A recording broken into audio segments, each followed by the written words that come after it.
and General Counsel, Kirsty and Carolynn, and they're going to talk about finance and legal mechanics for startups.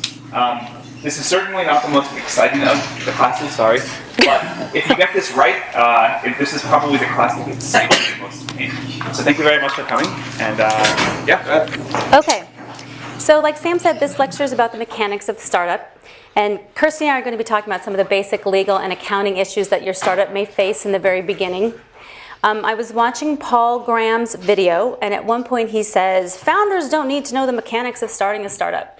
And I thought, oh no, that's exactly what Sam titled this lecture. But what PG actually says is that founders don't need to know the mechanics in detail because it's very dangerous for founders to get bogged down in the details, and that's exactly right. And Kirsty and I can't give you the details in 45 minutes anyway. So our goal here today is to make sure that you do know better than to form your startup as a Florida LLC. So, as Sam mentioned, we were also worrying that it's going to be pretty boring for you to listen to an accountant and a lawyer talking about this. You know, you've had some really amazing founders talking about really interesting things, but like Sam said, you know, this is the kind of stuff that if you know the basics, you can get yourself set up in the right way, avoid pain, stop worrying about it, and then concentrate on what you actually want to do, which is make your company a success. And so, you know, we refer to this term startup all the time, and probably in the back of your head, you kind of know that by startup, we mean there has to be some legal entity, and that's, you know, some kind of separate legal entity. We'll talk a little bit more about how we actually set that up and what that means to you. And you also probably know that a startup will have assets, IP, inventions, other things, and that the company needs to protect those. So we'll talk a little bit more about that, about how to raise money, hiring employees, and entering into contracts. So there's a few other things that you need to talk about whilst you're setting up your company, which kind of ferrets out a few issues amongst founders. Things like who's going to be in charge and how much equity is everybody going to own. So those are really good things to talk about too. Oh, we've lost our slides. There we go. Okay, this is us. Kirsty has the calculator. I have like the geriatric glasses, which is actually pretty fair. Okay, so the first thing we're going to talk about is formation. Kirsty actually just mentioned that. Your startup is going to be a separate legal entity, and you guys probably already know this, but the primary purpose for forming a separate legal entity is to protect yourselves from personal liability. And what that means is if your company ever gets sued, you know, it's not your money in your bank account that the person can take. It's the corporation. So that's why you form one. So then the question is, where do you form one? And theoretically, you have 50 choices, but the easiest place is Delaware, and I'm sure you're all familiar with that as well. But Delaware is in the business of forming corporations. The law there is very clear and very settled. It's the standard. The other thing is that investors are very comfortable with Delaware. They already invest in companies that are Delaware corporations. Most of their investments are probably Delaware corporations. So if you are also a Delaware corporation, then everything just becomes much more simple, right? There's less diligence for the investor to do. You don't have to have a conversation about whether or not to reincorporate your Washington company into Delaware. So there's a reason that so many companies do it. It's standard, it's familiar. So I'll tell you a story. We had a company at YC about 2 years ago that was originally formed as an LLC in a state that I'll say Connecticut. The founders had some lawyer friends there who said this is the right way to do it. And when they came to YC, we said, you guys need to convert to Delaware. So the lawyers in Connecticut did the conversion paperwork, and unfortunately they didn't do it right. They made a very simple mistake, but it was a very crucial mistake.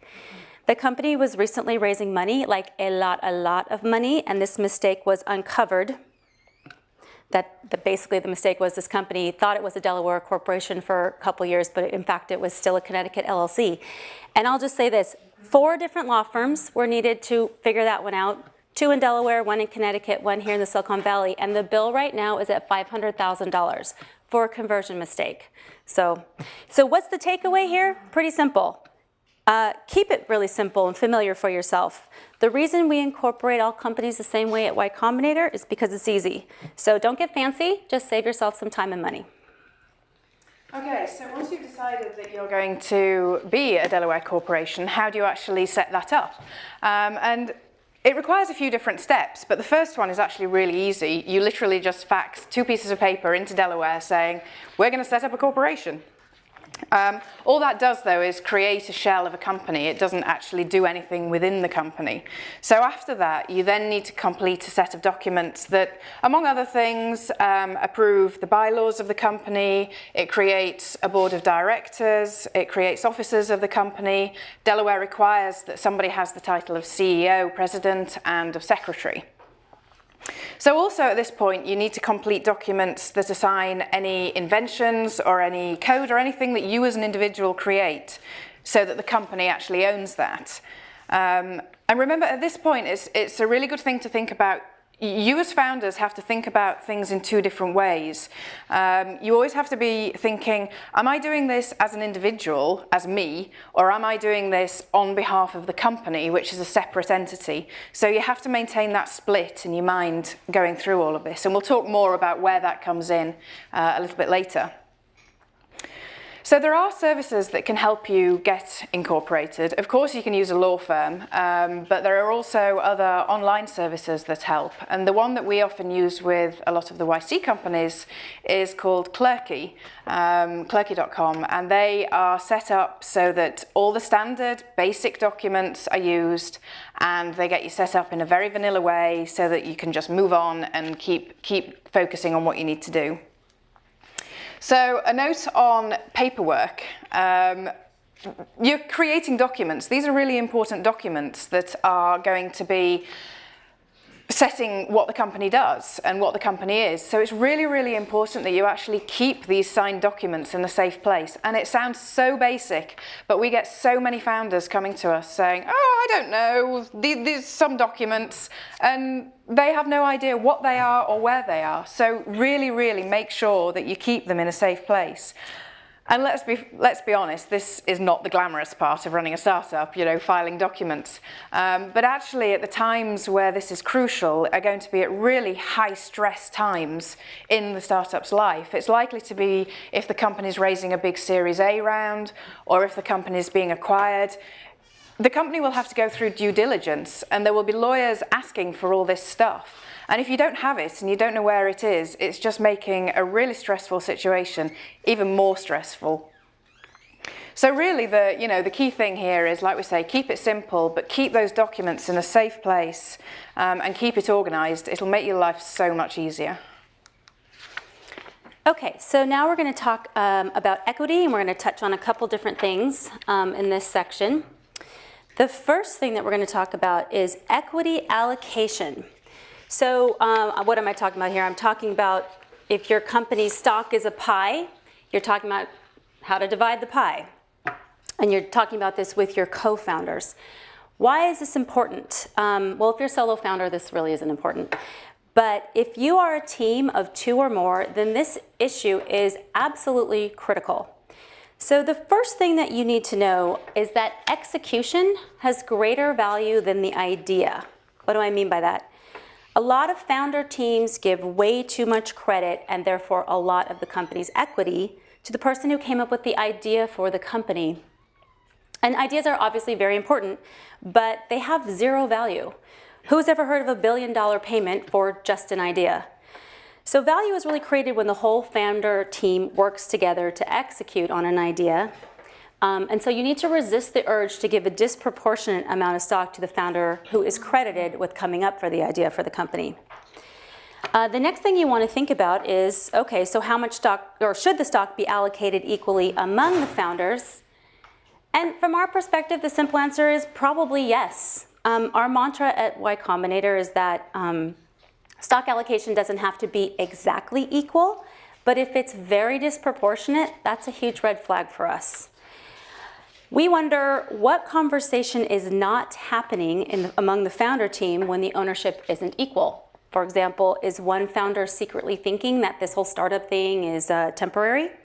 Is one founder overinflating the work that he or she has already done on the company, or overinflating his or her education or prior experience? Do the founders really trust each other, and have they been honest with each other about their expectations for this startup and for the future? So when ownership is disproportionate, what we worry about is that the founders are not in sync with one another. Thirdly, it's really important to look forward in the startup, not backwards. And said another way, all the founders in it 100%, are they all in it for the long haul? If the expectation at your startup is that each founder is in it 100% and you're all in it for the long haul, then everything that happened before the formation of the company shouldn't matter. It doesn't matter who thought of the idea, it doesn't matter who did the coding or who built the prototype or which one has an MBA. It will feel better to the whole team if the allocation is equal, because the whole team is necessary for execution. So here's the takeaway on this point. In the top YC companies, which we call those, with the highest valuations, there are 0 instances where the founders have had significantly disproportionate equity split. All right, so you've had the conversation about how to split the equity, but then what? Again, we talked to many founders who are actually surprised that they have to do something in order to own this stock. They think that talking about it is actually enough. And this, again, it's another situation where you have to think about you as an individual versus you as a representative of the company. And if you equate this to a large company, if you worked at Google and you were told as part of your compensation package that you would be receiving some shares, you would expect to sign something to get those shares. And if you didn't, you'd be thinking, oh, what's going on here? Well, it's the same thing with a small company as well. So in this case, the paper, the documents that you're signing is a stock purchase agreement. So you as an individual buy the shares from the company. And in any situation, if you're buying something, there's a two-way transaction where you pay for something and you get something in return. And in this case, you're getting shares in return for either a cash payment or for contributing IP or inventions or code to the company so that the company actually owns everything that you've done in the past. So we also refer to that stock being restricted because it vests over time. And we're going to cover that next in more detail. But as a result of the stock being restricted and vesting, there's one very, very crucial piece of paper that we talk about until we're blue in the face to everybody, because there's actually no way to go back and fix this. And this is actually one of the things that, because there's no way to fix this. This has blown up deals in the past. We've seen companies where, because they haven't filed what's called an 83B election, deals have blown up. And I'm not going to go into detail about what that 83B election is actually about, but just leave it as it affects your individual taxes and it affects the company's taxes. And so it can have a big impact. So, here we have the main things here are: sign the paperwork, sign the stock purchase agreement, sign the 83B election, and make sure that you actually have proof that you've sent that in, because if you don't have the proof, it just goes into a black hole at the IRS, and investors and acquirers will walk away from a deal if you can't prove that. Okay, so the next thing we're going to talk about is vesting, and I imagine that many of you are familiar with what vesting is. But just in case, really simply, vesting means that you get full ownership of your stock over a specific period of time. So we're talking about the stock that Kirsty just said. You bought your stock of your company, and you own it, and you get to vote it. But if you leave before this vesting period is over, then the company can get some of those unvested shares back. So, and I'm just so you guys know, the other ways to refer to vesting, you'll hear restricted stock. That means that stock that's subject to vesting. The IRS speak for this is shares that are subject to forfeiture. So there's a little terminology there. Okay, so what should a typical vesting period be? In Silicon Valley, the so-called standard vesting period is 4 years with a 1-year cliff. This means that after 1 year, the founder vests in or fully owns 25% of the shares. Then the remaining shares vest monthly over the next 3 years. So here's an example. Founder buys stock on Christmas Day, let's say, and then quits the company on the following Thanksgiving, so before the year is passed. In that case, the founder leaves with 0 shares, right? Cliff period hasn't been met. If the founder, though, quits the day after the next Christmas, so a year and a day later, he or she is vested in exactly 25% of the shares, right? In that case, the 1-year cliff has been met. So what happens to the shares when a founder stops working at the company? Company can repurchase those shares. In the example I just gave where the founder quit a year and a day after purchasing the shares, 75% of those shares are still invested, and the company will repurchase that full 75% of those shares from the founder. How? Just writes the founder a check. That's how the founder bought it, right? So it's the same price per share that the founder paid, and it's really just giving the founder his or her money back.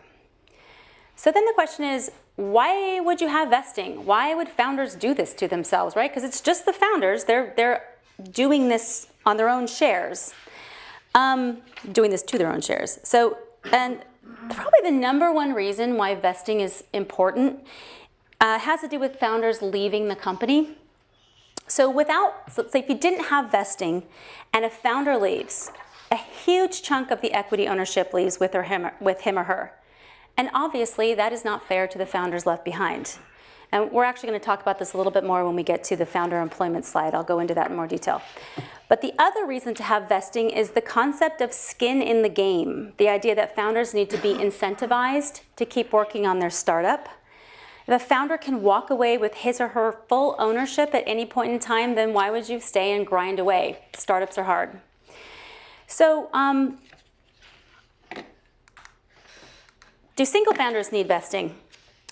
They do, and the reason is because the skin in the game concept applies to solo founders as well. And investors really want to see all founders, even solo founders, incentivized to stay at the company for a long time. And the other reason that single founders should put vesting on their shares is to set an example for employees, because you can imagine it would be inappropriate for a founder to tell an employee that he or she has to have 4-year vesting on his or her shares, but the founder doesn't think that he or she needs any on their own shares. It's really a culture point. A founder who has vesting on his or her shares then sets the tone for the company, saying, we're all in it for the long haul, we all have vesting on our shares, we're doing this together. So what are the takeaways from here? I would say vesting aligns incentives among the founders if they all have to stick it out and grow the company before any of them get any of that company. And then number 2, investors don't want to put money in a company where the founders can quit whenever they feel like it and still have a big equity ownership stake in that company. Okay, so moving on, we've now got a beautifully formed corporation in Delaware. Everybody's got their stock.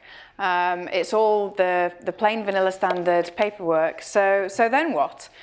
Probably the next stage of a company's life is needing to raise some money. So we're going to talk a bit more about that. And we know that you've already heard a lot from investors and from founders already in this set of classes. And they've been talking much more around the tactics and how to raise money. But what about the paperwork? What about when somebody actually agrees to invest? Then what? So first of all, in terms of logistics, in very simple terms, there are 2 ways to raise money. So either the price is set for what the money that comes in, or the price isn't set. And by price, we mean the valuation of the company. It's the same things. So rounds can actually be called anything. People can name them whatever they want. But generally, if you hear the term seed round, it would mean that the price has not been set. And anything that's a Series A or a Series B would be something where the price has been set. So not setting the price is the more straightforward, fast route to getting money. And usually the way that this is done is through convertible notes or safes. And again, this is a 2-way transaction. So there's a piece of paper that says, for example, that an investor is paying $100,000 now, and in return has the right to receive stock at a future date when the price is set by investors in a priced round. So it's important to note that at the time the paperwork is set, that investor is not a shareholder. and therefore doesn't have any voting rights on the company. They will have some other rights, which Carolynn is going to talk about separately. Of course, investors want something in return for putting in money at the earliest, i.e. riskiest, stage of the company's life. And this is where the concept of a valuation cap comes in, which I'm sure many of you have heard mentioned before. So usually the documents for an unpriced round set a cap for the conversion into shares. And that's not the current valuation of the company. It's actually an upper bound on the valuation used in future used in future to calculate how many shares that investor is going to get. So for an example, an investor that invests $100,000 on a safe with a $5 million cap, then a year later, the company raises a priced round with a valuation of, let's say, $20 million. Then the early investor would have a much, much lower price per share, about a quarter, and therefore their $100,000 would buy them approximately 4 times more shares than an investor that was coming in and putting in $100,000 in that Series A priced round. So that's where they get their reward for being in early. So again, this is another situation where you need to make sure you have the signed documents and you know where they are, because different investors may have different rights, and so you need to know what those things are. And again, services like Clerky can help with that. They have very standard documents that most of our YC companies use to raise money on. A couple of other things to think about when you are raising money. Hopefully you've got a really hot company that's doing great and it's really easy to raise money, but you should be aware that all these people throwing money at you does have some downsides. So the first thing is to understand your future dilution. So if you raise, let's say, $2 million on safes with a valuation cap of $6 million, then when those safes convert into equity, those early investors are going to own about 25% of the company. And that's going to be in addition to the investors that are coming in at that priced round who may want to own 20% of the company. So you've already at that point given away 45% of the company. So is this really what you want? And the answer might be yes. Remember that some money on a low valuation cap is infinitely better than no money at all. And if those are the terms that you can get, then take that money. But it's just something to be aware of and to follow through the whole process so that you can see where this is going to lead you down the road. The other thing to bear in mind is that the investors should be sophisticated. And by that we mean that they have enough money to be able to invest, and that they understand that investing in startups is a risky business. We see so many companies coming into us that say, oh yeah, my uncle put money in, or my neighbour put money in, and they've put in $5,000 or $10,000 each. And often those are the investors that cause the most problems going forward, because they don't understand how this is a long-term game. And so, they get to the point where they're sitting thinking, I could actually do with that money back because I need a new kitchen. Or, this startup investing is not actually as exciting as all the TV shows and movies made it out to be. So, and those cause problems to the company, if they're asking for their money back. So just be aware that you should really be getting money from people who are sophisticated and know what they're doing. And the term that you'll hear that refers to these people are that they are accredited investors. So really the main points here is keep it simple, raise your money using standard documents, make sure that you have people who understand what they're getting into and understand what you're getting into in terms of future dilution. Okay, so you're raising money, you understand what you're selling, you figured out the price, you've got down the logistics that Kirsty just described, but what you may find is that you don't understand some of the terms and terminology that your investors are using. And this is okay, but you have the burden to go figure that stuff out. Don't assume that just because you've agreed on the valuation or the price, that all the other stuff doesn't matter, because it does matter, and you need to know how these terms are going to impact your company in the long run. At Y-Combinator, Kirsty and I hear founders say all the time, I didn't know what that was. I didn't know what I was signing. I didn't know I agreed to that. So really the burden is on you to figure this stuff out. And we're going to go over 4 common investor requests. So the first one is board seat. Some investors will ask for a seat on your company's board of directors.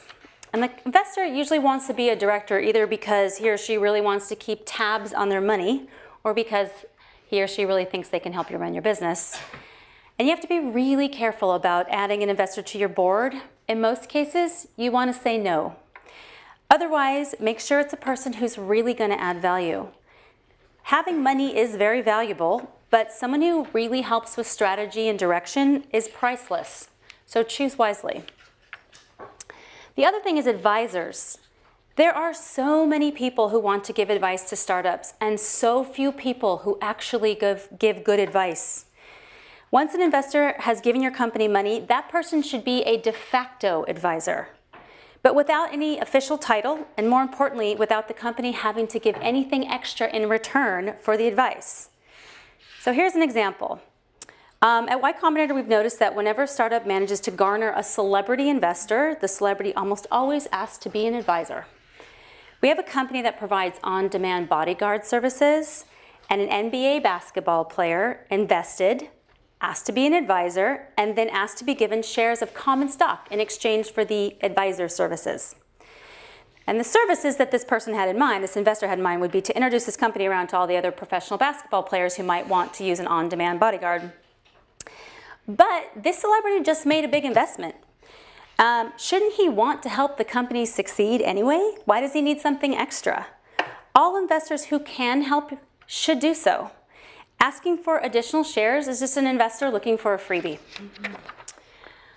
Okay, next we're going to talk about pro rata rights. What are pro rata rights? Some of you may have heard of this before, but very simply, it's the right to maintain your percentage ownership in a company by buying more shares in the company in the future. Pro rata rights are a way to avoid dilution, and dilution in this context means owning less and less of the company each time the company sells more stock to other investors. So this is a really basic example, but say an early investor buys shares of preferred stock and ends up owning 3% of the company once the financing has closed. Then the company raises another round of financing, and the company will go to this investor who negotiated and got pro rata rights and say, hey, we're raising more money, so you're welcome to buy this many shares in the new round to keep your ownership at approximately 3%. That is pro rata rights at their very most basic. So pro rata rights are a very common request from investors, and they are not necessarily a bad thing, but you absolutely as a founder need to know how pro rata rights work. Especially because, Kirsty touched on this a little bit, the corollary to an investor having pro rata rights to avoid dilution is that the founders typically suffer greater dilution. So the final thing is information rights. Investors almost always want contractual information rights to get certain information about your company. Giving periodic information and status updates is not a bad thing. In fact, at YC, we encourage companies to give monthly updates to their investors because it's a great opportunity to ask for help from your investors, like introductions or help with hiring, that kind of thing. But you have to be really careful about overreach. Any investor who's saying they want like a monthly budget or a weekly update, that's not okay. So the takeaway here is that just because the type of financing and the valuation has been negotiated doesn't mean that everything else is unimportant. You need to know everything about your financing. Okay, so then moving on to after you've got that money. You've raised some money, the company bank account's probably showing more zeros in it than you've ever seen in your life. So then what? This is where you actually start incurring business expenses. And business expenses are the cost of carrying out your business. So things like paying employees, paying rent for an office, hosting costs, acquiring customers, that kind of thing. And business expenses are important because they get deducted on the company's tax return to offset any revenues that are made to lower the taxes that the company pays. And on the flip side, if it's a non-business expense that the company incurs, then that is not deductible on the tax return, so that can increase the profits that the company then have to pay tax on. So again, this is a separation issue. The company will have its own bank account, and that's where the company's expenses should be paid out of. Again, you know, thinking about this from a large company, if you were working at Google, you would not use a Google credit card to buy a toothbrush and toothpaste. So the other thing to remember is that, you know, the investors gave you this money. They trusted you with all these huge amounts of money, and they want you to use that money to make the company a success. It's not your money for you to spend how you please. And believe me, we've had some horror stories of founders who take that approach. We had one founder that we knew of who took investor money and went off to Vegas. And boy, by his Facebook photos, did he have a good time. Needless to say, is no longer with the company. But really, this is stealing from the investors. You know, think about it. The concept of business expenses can get a little bit blurry, especially in the early days when you're working in your apartment and you're working 24 hours a day. But the way to think about it is, if an investor asked me what I'd spent their money on, and I had to give a line-by-line breakdown of that, would I be embarrassed about telling them what any of those lines were? And if you were, it's probably not a business expense. So the other thing to bear in mind is that, you know, you're busy running your company at 90 miles an hour, just constant. So you don't have to necessarily think about the bookkeeping and accounting at that point, but it's really crucial that you do keep the receipts so that when you do engage a bookkeeper or a CPA to prepare your tax returns, they can unpick all of this and they can figure out what are business expenses and what aren't business expenses.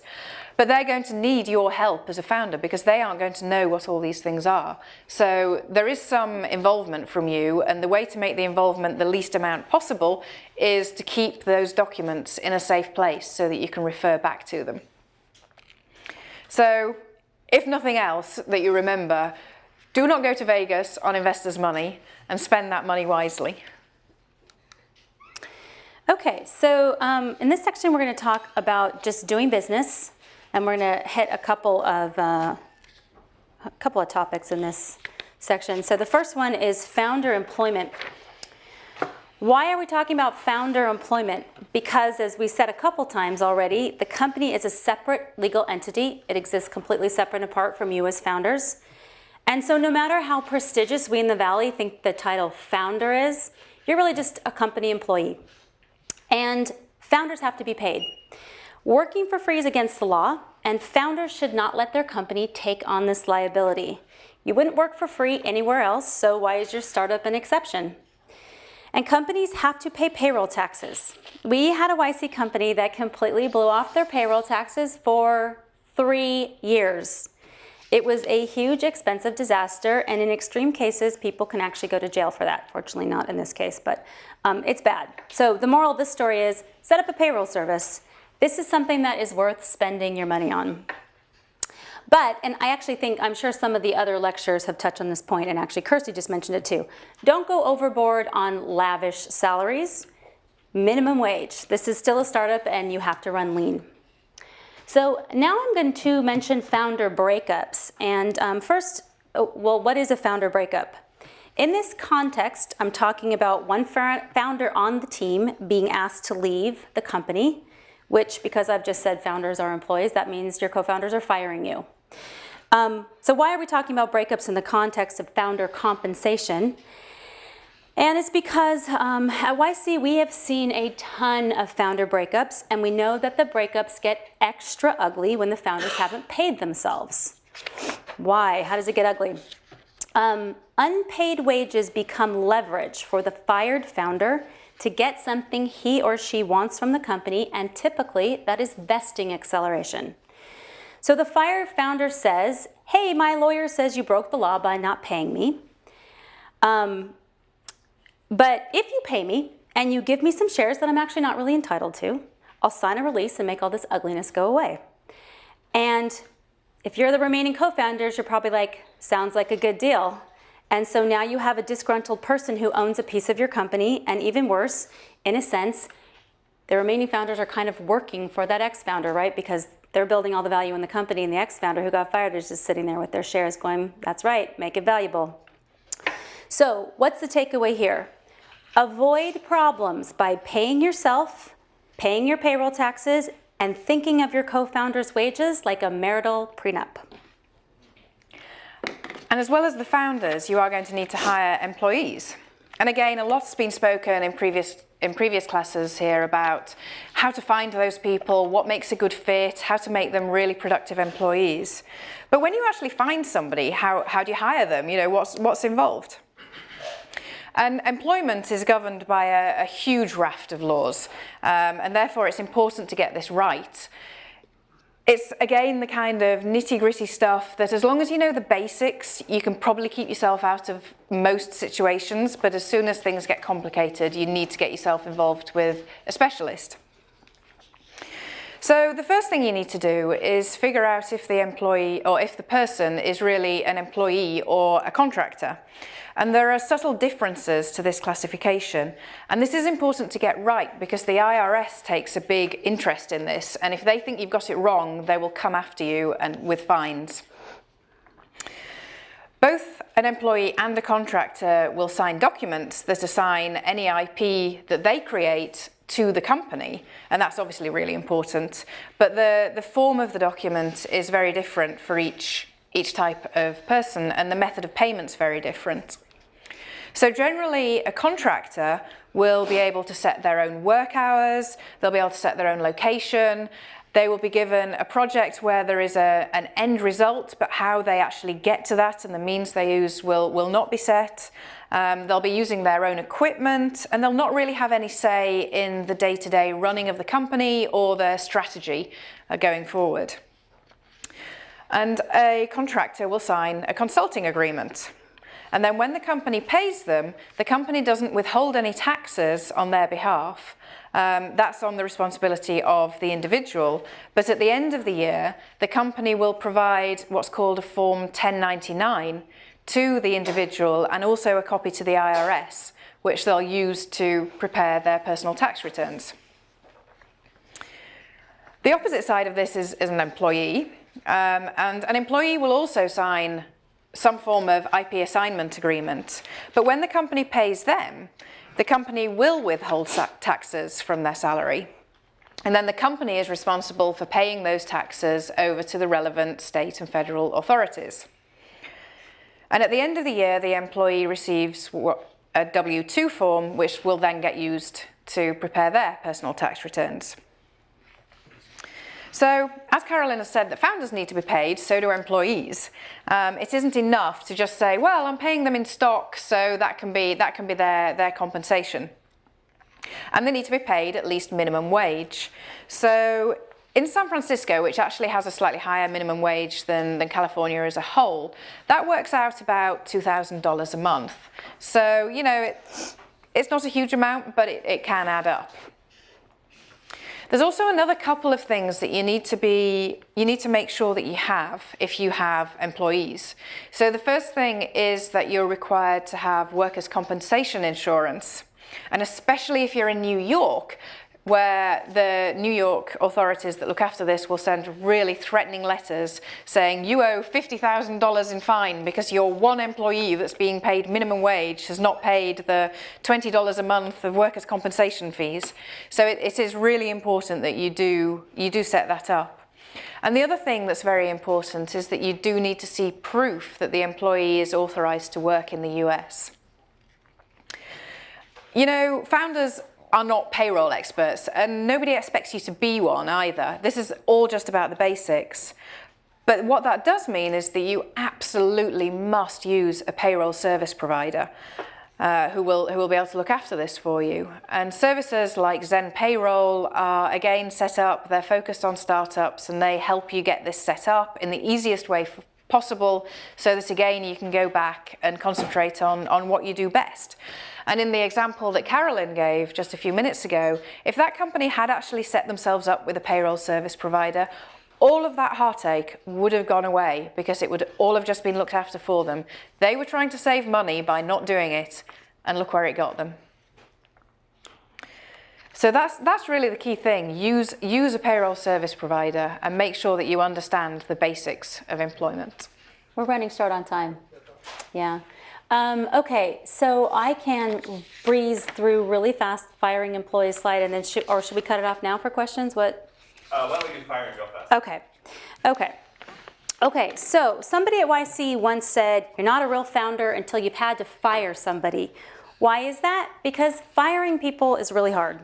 It's hard for a lot of reasons, including because founders tend to hire their friends, they tend to hire former coworkers, or they just get really close to their employees because working at a startup is really intense. But in every company, there's going to be an employee who doesn't work out, and firing this employee makes a founder a real professional because he or she has to do what is right for the company instead of what is easy.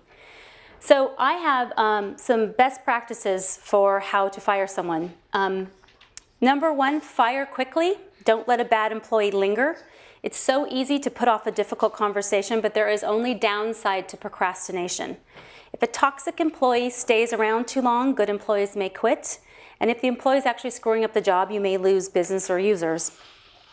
Number two, communicate effectively. Don't rationalize, don't make excuses, don't equivocate about why you're firing the employee. Make clear, direct statements. Don't apologize. Example, we're letting you go. Not, I'm so sorry, sales didn't take off this quarter, blah, blah, blah. Fire the employee face-to-face and ideally with a third party present. Number three, pay all wages and accrued vacation immediately. This is a legal requirement. We don't debate or negotiate this. Number four, cut off access to digital systems. Once an employee is out the door, cut off physical and digital access. Control information in the cloud, change passwords, etc. We had a situation at YC where one founder had access to the company's GitHub account and held the password hostage when his co-founders tried to fire him. And number five, if the terminated employee has any unvested shares, the company should repurchase them right away. So the takeaway here is that as surprising as this may sound, one of the hallmarks of a really effective startup founder is how well he or she handles employee terminations. Okay, so then we had this section that we called legitimacy, which actually goes into a little bit more about how to be a real company, how to be sort of a grown-up company, and we can totally jettison. Is this the last slide? No. That could be the last slide. We have our That could be the takeaways. last slide. Okay.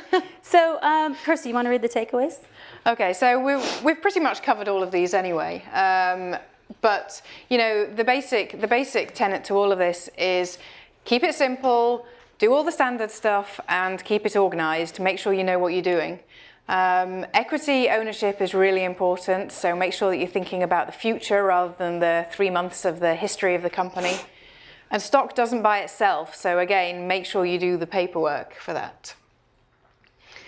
Make sure that you actually know about the financing documents that you're signing up to. It's not enough to just say, yeah, I'll take your 100K. Make sure you actually know those rights. And you need to get paid. You and the employees need to be paid. And then everybody needs to assign IP to the company, because if the company does not own that IP, there is no value in the company.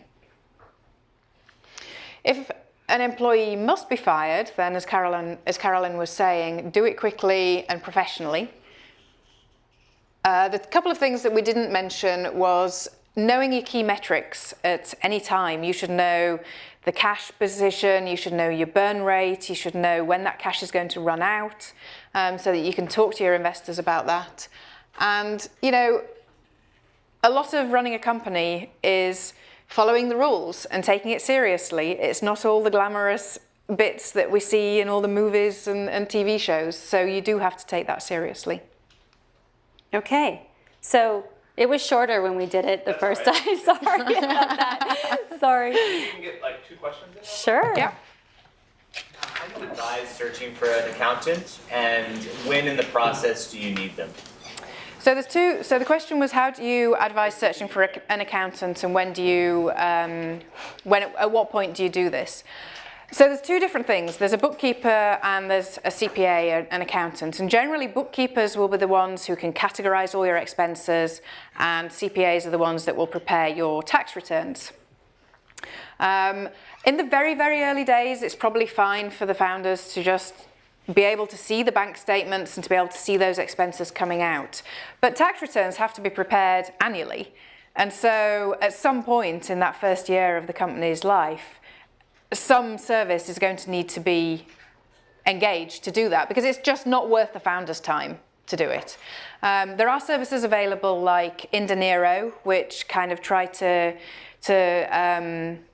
make things as effortless as possible from the founder's point of view. So that kind of thing is quite useful. But you do need to get a CPA at some point, because you need to file your annual tax returns for the company.